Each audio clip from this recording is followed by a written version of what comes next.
সুপ্রিয়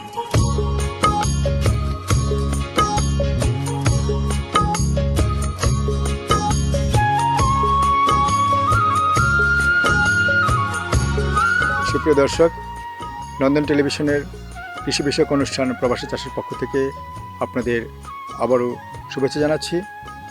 আজকে আমরা প্রবাসী চাষের পক্ষ থেকে এসেছি স্কারবোরোর খুব সন্নিকটে পোর্ট ইউনিয়ন নামে একটা জায়গা আছে, তার সেখানে ইঞ্জিনিয়ার অনুপ বিশ্বাসের বাড়িতে। উনি ইঞ্জিনিয়ার হলেও ওনার বাড়ির পিছনে শুনেছি অনেক সুন্দর একটা বাগান করেছেন, ফুলের বাগান, এক সবজি বাগান। আমরা আসছি, তার সাথে কথা বলবো এবং দেখব ওনার বাগান উনি কীভাবে করেছেন। তাছাড়া আজকে বিকেলে এসেছি, যে বিকালে কাজের পরে অনেকে বাগানে সময় দেন, আসুন আমরা দেখি উনি আজকে বিকেলে বাগানে কি করছেন এবং কিভাবে উনি এই কাজের ব্যস্ততার পরেও বাগানে সময় দেন।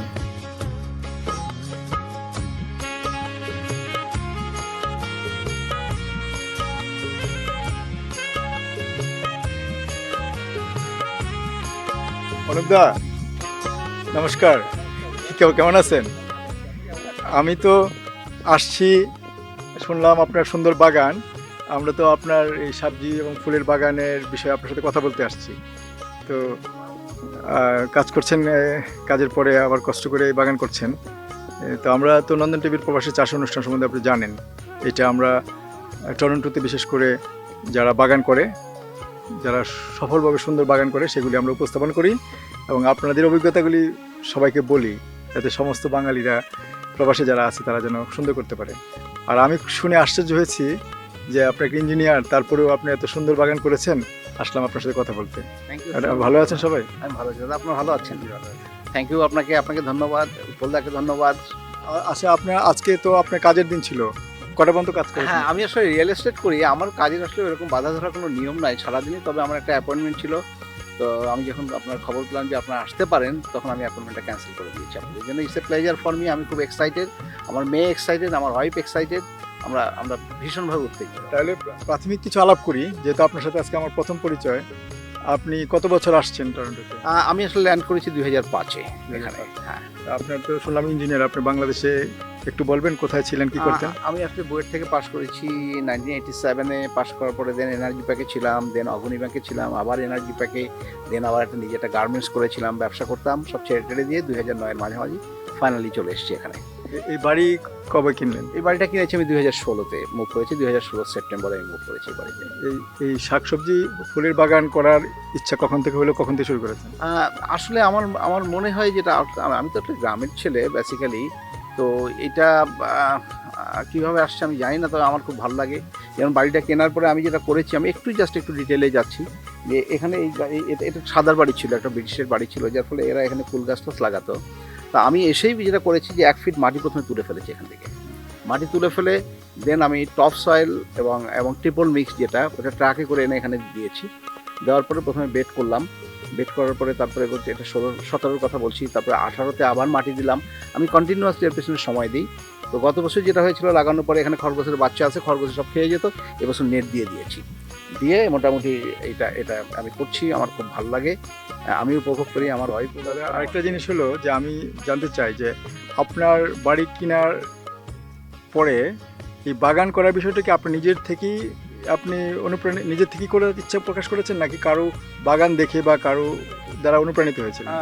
ওইরকম আসলে কারো দ্বারা অনুপ্রাণিত ওইভাবে বলা যাবে না। তবে আমি যেহেতু রিয়েল এস্টেট করি, বিভিন্ন জায়গায় যাই তো বাড়িঘর দেখতে, তো স্পেশালি সাদাদের বহু বাড়ি আমি দেখি সুন্দর ফুলের বাগান। আর আমাদের কিছু লোকজন আছেন যে আমরা সবজি টবজি চাষ করে, সব মিলাই ঝিলাই আমার ভেতরে এই জিনিসটা এসছে।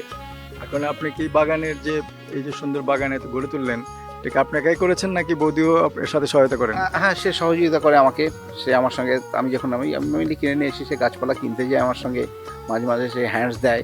দাদা, আমরা এই টেলিভিশনের পক্ষ থেকে আপনার এখানে আসলাম যে আপনার বাগানে যে বাংলাদেশি সবজি, অধিকাংশ বাংলাদেশি সবজি আছে বা অন্য সবজি যা করেছেন, এই সম্বন্ধে আপনি কিভাবে এই বাগান গড়ে তুললেন, কোত্থেকে চারা পেলেন এবং সফলভাবে যে এইটুকু বাগানে এই বৃদ্ধি করেছেন, তারপরে বিভিন্ন ফলন ধরেছে দেখলাম, এই বিষয়ে আপনার অভিজ্ঞতাটা আমরা সবার কাছে শেয়ার করতে চাই। আমি আসলে তো চলুন যে আমরা আজকে দেখি একদিক থেকে শুরু করি, হ্যাঁ, চল। যে এক এক করে আমরা সব কিছু আপনার কাছে শুনি।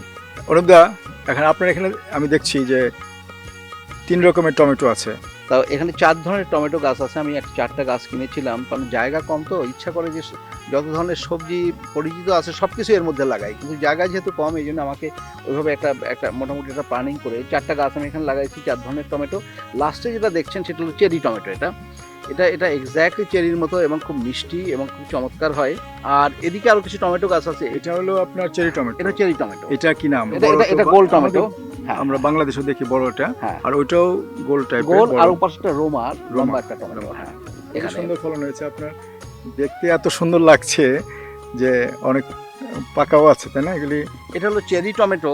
এটা দেখেন থোকা থোকা ধরেছে এবং গাছটা এত লম্বা হয়েছে, even it's more than the man height, এবং প্রচুর ধরেছে, পাকা শুরু হয়ে গেছে। গাছের বয়স 2 মাসের বেশি হয় নাই, এবং টেস্টটা এত সুন্দর। আপনি একটা ফজর একটা টেস্ট করে দেখেন কেমন লাগে। ঠিক আছে, জানি। আসলে তো খুব খুব মজা টমেটো। আরেকটা দিই আপনাকে। আমাদের দেশে ছোট ছোট টমেটো ছিল এরকম। দাদা, এটা কি? এটা হলো আসলে কুমড়া গাছ। এটা একটা ডিফারেন্ট হিস্ট্রি আছে। সেটা হলো যে গত উইন্টারে, তো যখন ওই বাজার থেকে কুমড়া কিনে এনে ওটা কাটার পরে যে বিচি ছিল, ওই বিচি এনে আমি এখানে ছড়াই দিয়েছিলাম। এটা কিন্তু আমি লাগাই নাই। এটাও তো টমেটো, এটা হচ্ছে টমেটো না? না, এটা হচ্ছে এই টমেটো না। এটারও একটা ইতিহাস হলো যে আমি গত বছর টমেটো খেয়ে উইন্টারের সময় ওখানে বিচি এখানে ফেলে দিয়েছিলাম। ফেলে দেওয়ার পরে দেখে এগুলো আসছে। এই 4টা চারা কেনা, আর এগুলো এমনি হয়েছে আমার। আর আপনার পরে ভিতরে আছে আপনার বেগুন কি ধরেছে? হ্যাঁ, বেগুন ধরেছে। আপনি কি বেগুন এটা? লম্বা? হ্যাঁ, এখানে বেগুন গাছে এখানে 4 ধরনের বেগুন আছে। হ্যাঁ, লম্বা বেগুন আছে। আমি দেখছি এটা বড় গোল বেগুন। এটা গফরগাঁও বেগুন নাকি? ওইরকমই এটা ভীষণ টেস্টি, এবং এটা ভাজি করলে। চারা আপনার- কোথায় পাইছেন? চারা কিনেছি আমি সানভ্যালি থেকে। সানভ্যালি থেকে? তার সান- মানে বাংলাদেশি না, কিন্তু বাংলাদেশের মতো। বাংলাদেশের মতো, এক্স্যাক্টলি বাংলাদেশের মতো। আপনি চাইলে আপনাকে এই বেগুনের ভাজি আমি খাওয়াবো আজকে।